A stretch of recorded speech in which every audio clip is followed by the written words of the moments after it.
நமஸ்தே குட்டீஸ், நம்மளோட குட்டி ஹிந்தி லேர்னர் சேனல்ல நம்ம இன்னைக்கு பார்க்க போறது ராஷ்டிர பாஷா செகண்ட் பேப்பர்ல ஃபர்ஸ்ட் எக்ஸசைஸ் கிசி ஏ கஹானி கா சாராம்ஷ் லிக்கியே. அதுல நம்ம இன்னைக்கு பார்க்க போற கஹானி மிட்டாய் வாலா. இதுல ஃபர்ஸ்ட் மிட்டாய் வளர்ந்த கதையோட இன்ட்ரோடக்ஷனும் அந்த ரைட்டரோட இன்ட்ரோடக்ஷனும் பார்க்கலாம். प्रस्तुत कथा मिठाई वाला भगवती प्रसाद वाजपेयी द्वारा लिखित एक संवेदनशील मानवतावादी कहानी है. இந்த கதை எப்படிப்பட்டது, யாரால எழுதப்பட்டதுன்னா பகவதி பிரசாத் வாஜ்பேயி அவங்களால எழுதப்பட்ட ஒரு உணர்ச்சி பூர்வமான மனிதநேயமான ஒரு கதை அப்படின்னு சொல்றாங்க. அடுத்து பாருங்க, கிலோனே வாலே கி மதுர் புகார். கிலோனா அப்படின்னா பொம்மை, அதை விற்கிறவங்க கிலோனா வாலா அப்படிம்பாங்க. அவங்களோட இனிமையான அந்த அழைப்பு குரல் கூப்பிடுவாங்க இல்லையா, பொம்மை விற்கிறேன் வந்திருக்கேன் அப்படின்னு சொல்லிட்டு ஏதாவது விற்கும் போது சத்தமா சொல்லுவாங்க இல்லையா, அதை தான் இங்க சொல்றாங்க. இஸ் கஹானி மே ஏக் खिलौना वाला गलियों में बच्चों को बहलाने वाला खिलौना वाला गाते हुए घूमता है. இந்த கதையில ஒரு பொம்மை விற்கிறவர் என்ன பண்றாரு, கலினா ஸ்ட்ரீட் தெருக்கல்ல குழந்தைங்களை சந்தோஷப்படுற பொம்மைக்காரன் அப்படின்னு சொல்லி ஒரு பாட்டு மாதிரி பாடிட்டு அப்படியே சுற்றி திரிகிறாரு. उसकी मीठी आवाज सुनकर बच्चे और उनकी माताएं उत्साहित हो जाते हैं. அவரோட அந்த இனிமையான சத்தத்தை கேட்டோன்னே குழந்தைங்களும் அவங்களோட அம்மாக்கள் எல்லாமே ஒரு சந்தோஷம் அடைகிறாங்க, மகிழ்ச்சி ஆகுறாங்க. பச்சே தௌட்கர் ஆத்தே கை, குழந்தைங்களாம் ஓடி வராங்க. खिलौने देखते हैं और पैसे देकर अपनी पसंद के खिलौने खरीदे है. அங்க இருக்க பொம்மையெல்லாம் பாக்குறாங்க, அவங்களுக்கு பிடிச்ச பொம்மைய வாங்குறாங்க. खिलौने वाला स्नेहपूर्वक खिलौने देकर आगे बढ़ जाता है. அந்த பொம்மை விற்கிறவர் என்ன பண்றாரு, ரொம்ப அன்போடு அந்த குழந்தைங்க கிட்ட பொம்மையை கொடுத்துட்டு அப்படியே முன்னேறி போறாரு, அடுத்த ஸ்ட்ரீட்க்கு போறாரு. அடுத்தது ரோஹிணி கி ஜிக்ஞாஸ் அவுர் ஆச்சரிய. அந்த ரோஹிணியோட ஆர்வமும் ஆச்சரியமும் அப்படின்னு டைட்டில். ராம் विजय बहादुर के बच्चे चुन्नू और मुन्नू भी एक दिन खिलौने खरीद कर घर लेकर आए. இந்த ராம் விஜய் பகாதூர் அவரோட குழந்தைகள் சுன்னு முன்னு அவங்களும் என்ன பண்றாங்க, பொம்மை வாங்கிட்டு வீட்டுக்கு வராங்க. மா ரோஹிணி பச்சோं से खिलौने के दाम पूछती. அம்மா ரோஹிணி அவங்க விலை கேட்கறாங்க. பச்சை कहते हैं 2 पैसे.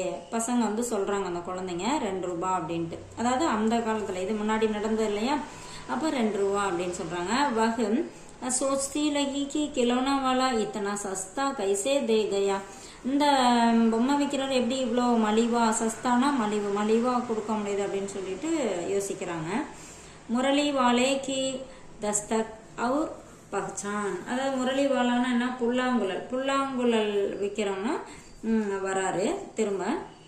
6 महीने बाद एक मुरली वाला शहर में आकर मुरली बजाता है और बेचता था. அதாவது 6 மாசம் கழிச்சு முரளினா புல்லாங்குழல் விற்கிறவங்க, முரளினா புல்லாங்குழல், முரளி வாலானா புல்லாங்குழல் விற்கிறவங்க. சஹர்மே அப்படின்னா அந்த நகரத்துல பச்சாத்தா, அதாவது புல்லாங்குழல் வாசிக்கிறாரு, அதை விற்கிறாரு, வாசிச்சுட்டு விற்கிறாரு. उसकी मधुर आवाज से लोग प्रभावित हुए और हर गली में उसकी चर्चा होने लगी. அதாவது இவரோட அந்த சவுண்ட்ல எல்லாரும் அப்படியே அட்ராக்ட் ஆகுறாங்க, இம்ப்ரெஸ்ட் ஆகுறாங்க. அதுக்கப்புறம் அவரை பத்தி பேசுறாங்க. जब रोहिणी ने उसकी आवाज सुनी तो उसे खिलौना वाले की याद आ गई. இந்த ரோஹிணி இருக்காங்க இல்லையா, அந்த குழந்தைங்களோட அம்மா, அவங்களுக்கு இந்த சவுண்டை கேட்டோன்னே அந்த பொம்மை விற்கிறவரு ஞாபகம் வந்துருச்சு. उसने पति विजय बाबू को मुरली लाने भेजा. அவங்க ஹஸ்பண்ட் கிட்ட நீங்க போய் முரளி அந்த புல்லாங்குழல் வாங்கிட்டு வாங்க அப்படின்னு அனுப்பி வைக்கிறாங்க.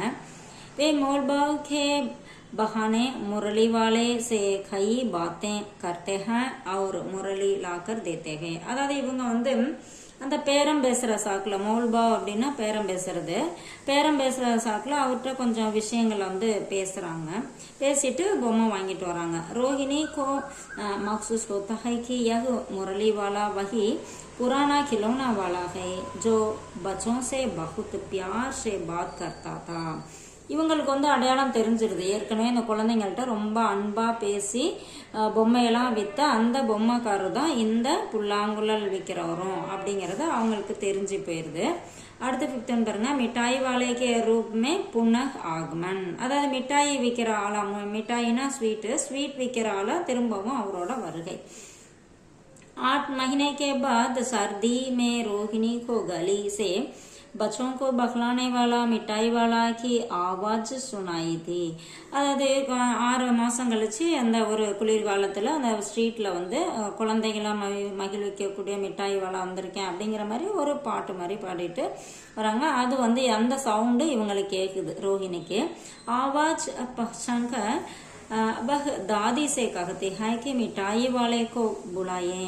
இவங்க அந்த சத்தத்தை கேட்டுட்டு அடையாளம் கண்டுபிடிச்சிடுறாங்க.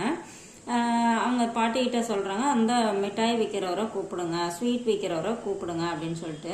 बातचीत में उसे समझ आता है कि वही मुरली वाला अब मिठाई वाला बन गया है.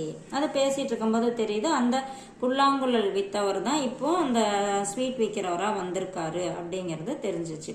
वह उससे मिठाइयाँ खरीदी है और जानती है कि उसे कमाई भले ही कम हो लेकिन சந்தோஷ் பகுத் மில்தா ஹை. அவங்களுக்கு வந்து இந்த அவங்க ஸ்வீட் வாங்குறாங்க. அப்புறம் அவங்களுக்கு வந்து தெரியுது இவருக்கு ரொம்ப லாபம் கிடையாது, ஆனா ரொம்ப அதிகம் சந்தோஷப்படுறாரு அப்படிங்கிறத இவங்க வந்து தெரிஞ்சுக்கிறாங்க. அடுத்து பாருங்க, மிட்டாய் வலேகா மார்மிக் அதீத். அதாவது இந்த மிட்டாய் வாழான ஸ்வீட் அவரோட நெகிழ்ச்சிகரமான ஒரு பாஸ்ட், அதாவது அவரோட பழைய கதை. आगे रोहिणी के पूछने पर मिठाई वाला अपनी कहानी बताता है कि उसकी भी परिवार और बच्चे थे, वह कभी बहुत संपन्न था. அதாவது அவங்க திரும்ப கேட்டதுக்கு அப்புறம் அந்த ஸ்வீட் விற்கிறவரு அந்த முரளி வாலா, மிட்டாய் வாலா, கிலோனா வாலா எல்லாரும் ஒருத்தர் தானே. அவர் தன்னோட கதையை வந்து சொல்றாரு. அவரோட ஃபேமிலியில 2 குழந்தைங்க இருந்தாங்க. ரொம்ப மகிழ்ச்சியா ரொம்ப செல்வந்தர்களா இருந்திருக்காங்க. லேக்கின் சமைக்கு மாசே சப் பிச்சட் கயே. ஆனா அந்த காலத்தின் கோலம் அப்படிம்பாங்கல்ல, அந்த மாதிரி ஒரு இதுல வந்து அவங்க பிரிஞ்சுட்டாங்க. अब वह अपने बच्चों की तलाश में घूमता है. இப்போ வந்து அவர் தன்னோட அவங்கள தேடுறதுக்காக அப்படியே அலைஞ்சிட்டு இருக்காரு. அவர் दूसरों के बच्चों में अपने बच्चों के देखने की कोशिश करता है. அவர் மற்ற குழந்தைங்களை பார்க்கறதுல தன்னோட குழந்தைங்களை பார்க்க முயற்சி பண்றாரு. ये कहते हुए उसकी आंखों में आंसू आ जाते हैं. அவர் சொல்லிட்டு இருக்கும்போதே அவரோட கண்கள்ல கண்ணீர் வருது. तभी रोहिणी के बच्चे आते हैं. அப்போ அந்த ரோஹிணியோட குழந்தைங்க வராங்க. जिन्हें वह बिना पैसे लिए मिठाई देकर चला जाता है. அந்த குழந்தைங்கள்ட்ட காசு வாங்காமையே ஸ்வீட் கொடுத்துட்டு போயிடுறாரு. उसकी आवाज बच्चों को बहलाने वाला मिठाई वाला दूर तक सुनाई देती है. அவர் அப்படியே போயிட்டு அந்த சவுண்டு बच्चों को बहलाने वाला मिठाई वाला அப்படிங்கிற அந்த சவுண்ட் வந்து தூரத்துல இருந்து கேட்டுட்டு இருக்கு அப்படிங்கிறாங்க. இதோட முடிவுரை வந்து यह कहानी एक व्यक्ति के प्रेम पीड़ा और संतोष की मानिक झलक है. இந்த கதை வந்து ஒரு மனுஷனோட அன்பு, வலி, அப்புறம் சந்தோஷம் இதெல்லாம் வந்து வெளிப்படுத்துது அப்படிங்கிறாங்க. இந்த கதை வந்து நம்மளோட புக்கில் இருக்குது. இது கொஞ்சம் உங்களுக்கு ஷார்ட் பண்ணி கொடுத்துருக்கேன். ரொம்ப யூஸ்ஃபுல்லாக இருக்குன்னு நினைக்கிறேன். தேங்க்யூ.